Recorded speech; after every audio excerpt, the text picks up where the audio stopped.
then why have we not seen any actual proof of life?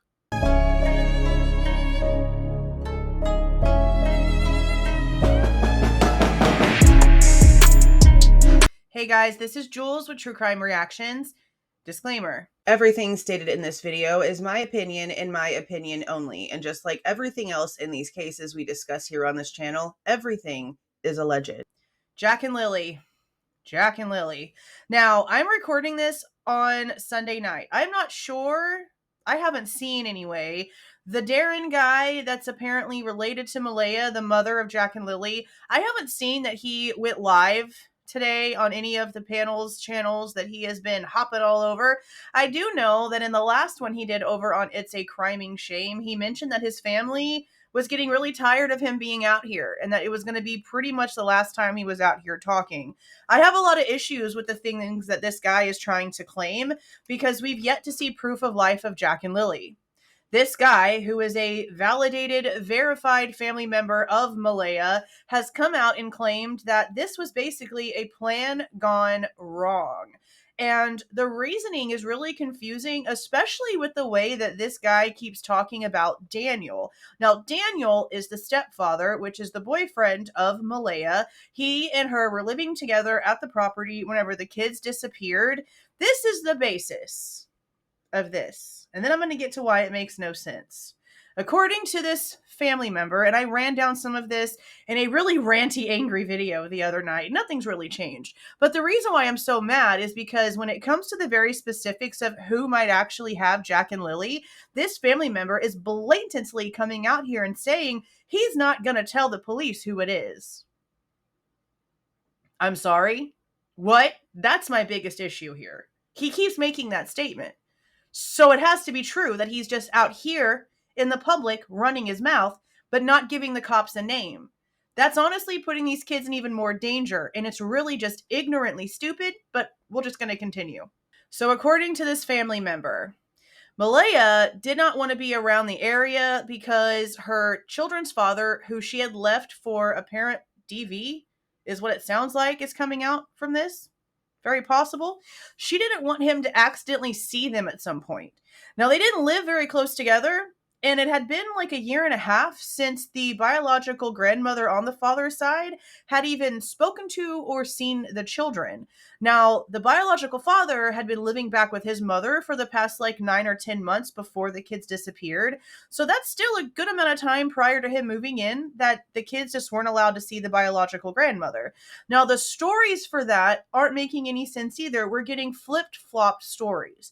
So on one end, we're getting that Daniel was super controlling. He didn't want her to have any contact with the kid's family, literally at all. But then on the other hand, we're hearing that relationship with the kid's biological dad was a bad relationship, but the relationship that she was in with Daniel was a good one, that he was actually taking control of the kids because they were really just disrespectful of her. According to the rumors, she had no control over the kids whatsoever. The way that everyone is talking is that Daniel really had to put his foot down when it came to the kids because of how disrespectful and disobedient they were when it came to Malaya. She pretty much just let them run amok and run all over without even trying to discipline them. But when it came to the baby, Meadow, the 18-month-old that is Malaya and Daniel's, the baby is apparently Malaya's diamond. So it's almost like she just gave up on even trying with Jack and Lilly and was just overly obsessed with Meadow, is sort of how they're making it sound, which is why the rest of this is just really up in the air for what the truth could be. Malaya wanted to get away from Daniel for some reason. But the same cousin that's telling us the story is saying that their relationship was fine, that there was nothing wrong there, that this had something else to do with something else. But in the end, Malaya was still trying to get away from Daniel. So again, it doesn't make any sense. So on the morning that the kids disappeared, Malaya took Jack and Lilly to the end of the driveway and put them into a vehicle that was on the other side of the road waiting for them. They then took off. And it sounds as if maybe Daniel's mother noticed that there was a car outside, because the cousin's like, well, if it's your house and there's a strange car outside, wouldn't you eventually go outside and see what the heck was going on? And yeah, probably with Spyro behind me, okay? I don't know if the mother came out and like actually saw the car, because then the cousin says she missed that car by maybe 30 seconds. So she either saw the car and it's completely normal for her to have come out and been like, "What are you doing here?" in her mind to try to figure out what was going on, or she missed the car. Regardless, she walked outside and saw Malaya outside on her phone. Then, according to the story, Daniel then comes outside, starts asking her all kinds of questions, claims that Malaya looks guilty about something, says the kids are gone, says they've been gone for about 20 minutes, and then asks if she should call the police. And he's like, "Yeah, call the effing police. Are you serious right now?" And then he's the one who gets in a panic and starts getting in his vehicle and driving all over the place and going through the woods trying to find the kids. And according to the story, it's all a bunch of made up bullshit in Malaya's mind because she didn't know what else to do being caught trying to sneak out. Now, I understand that. I've been in situations where I have had to take drastic measures in order to save my life, save my children's lives, and get out of that situation alive at all costs, no matter what I had to do, okay? My problem is that now we are past 7 weeks since these kids were reported missing, and she could have instantly told the police as soon as they got there, "This isn't true. My kids are not missing. I had a friend pick them up to help me flee this house because he's been doing this, that, and the third to me, and I'm trying to flee for my life." That's all she had to do. But this family member is trying to blame postpartum and, "Oh, she's been through this, no, she's been through that." You can only let that be an excuse for so long, okay? There's also a lot of discrepancies when it comes to the timing it took for some of Malaya's family to get to the property. I know very specifically when it comes to her mother, they're claiming that she lives a pretty decent amount of time away, but she got there in like a few minutes. When it comes to their timeline, it doesn't add up. So to me, I'm really just sort of wondering, did Malaya call her mother ahead of time and say, "Hey, this is what was supposed to happen. This is what happened instead. Shit's hitting the fan," and mom was already on her way over there before Daniel told Malaya, "Call the effing cops." Yeah, are you serious? So who really knows? We're getting a bunch of flip-floppy information because there's a bunch of text messages from the It's a Criming Shame channel again, where Daniel is still sort of like pining for Malaya. Like he still has some sort of sad hope that she's gonna come back and be with him at some point. It's very odd the way that he is still speaking about her, even though he's putting all of the blame on her for all of this. But we also have some other text messages that It's a Criming Shame has been showing that are between Malaya and another person. And this person is asking Malaya if she thinks that Daniel could have done something to harm the kids. And she's talking smack about Daniel. And it makes sense and it tracks considering the fact that we're also hearing from her family member that Daniel is afraid that she's trying to set him up because it's her half sister that found a boot print, and it's her half sister and her family that found the blanket. And there are stories around those things that mean they are not evidence, that they were planted to make people go a certain direction so that no one looked over here. Now, something else that's coming out besides sweaters and a couple other things from Daniels that was apparently taken whenever Malaya left is that she also took birth certificates. She wanted the identification for the children, which is normal. You know, if you're moving and you're fleeing out of a situation, you definitely need to have all of your documents, especially birth certificates. But now the family member is saying the kids might not even be in Canada anymore.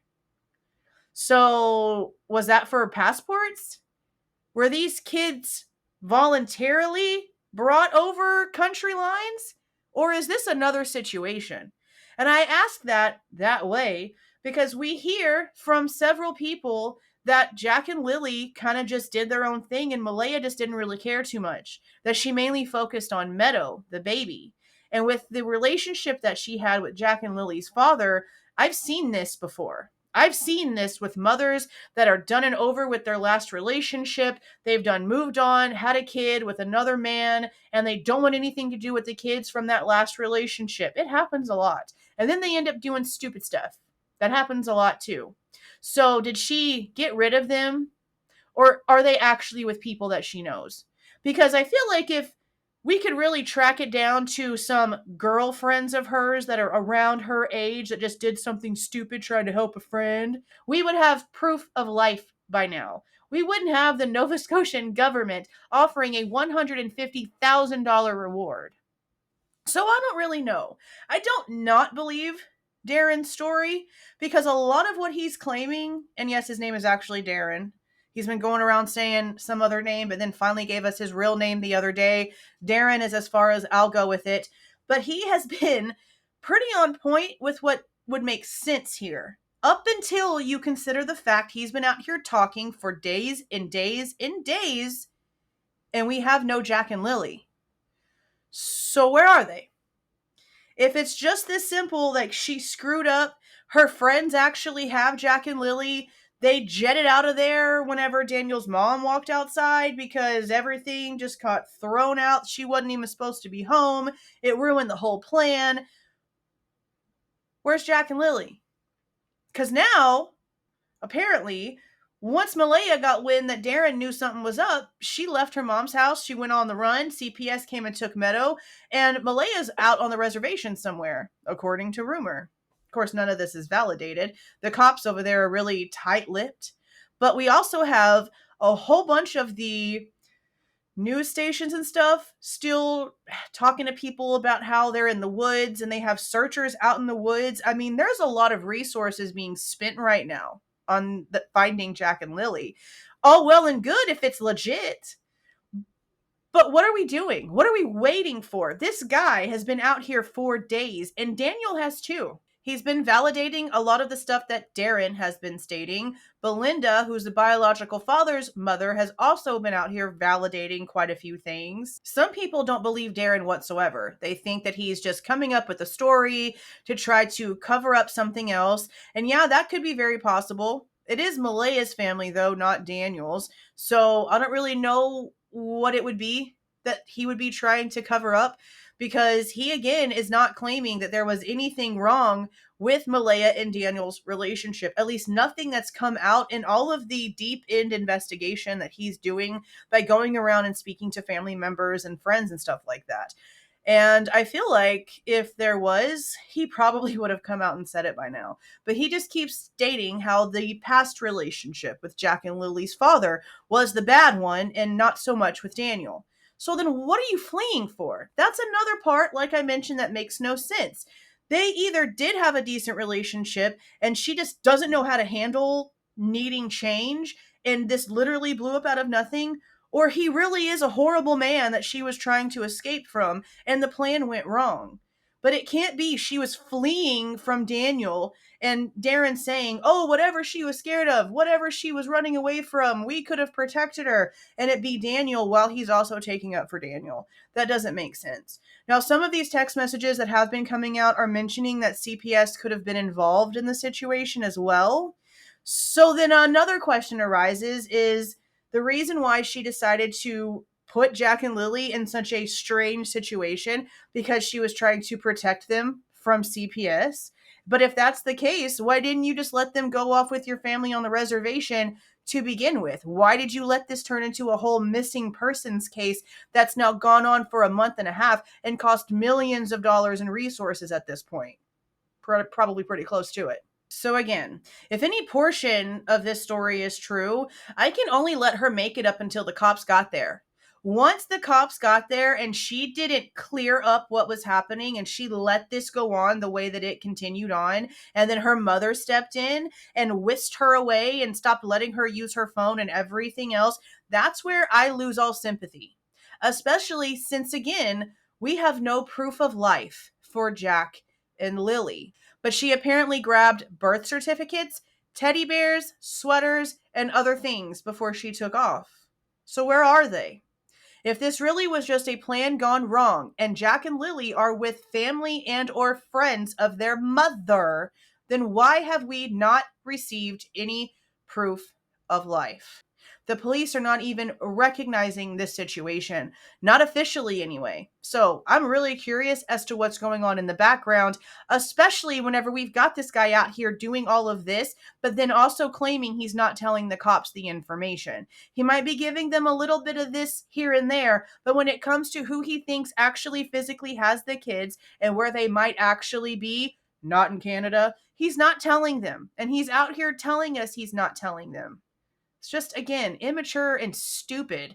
But I want to know what you guys are thinking about all of this so far down in the comments. I'm recording this at around 11 p.m. on Sunday night. I will probably let this go on Monday morning as long as there's no updates. But as of now, that's pretty much it. And again, no proof of life for kids that are apparently alive and just with family somewhere. Interesting. Let me know what you guys are thinking about all this down in the comments. If you like the way that I present this information and give my opinion, please don't forget to leave a like on the way out. Subscribe to the channel if you have not subscribed already. And please don't forget to make sure that that notification bell is set to all so you don't miss any of my rants, reviews, reactions, updates, or deep dives. See y'all.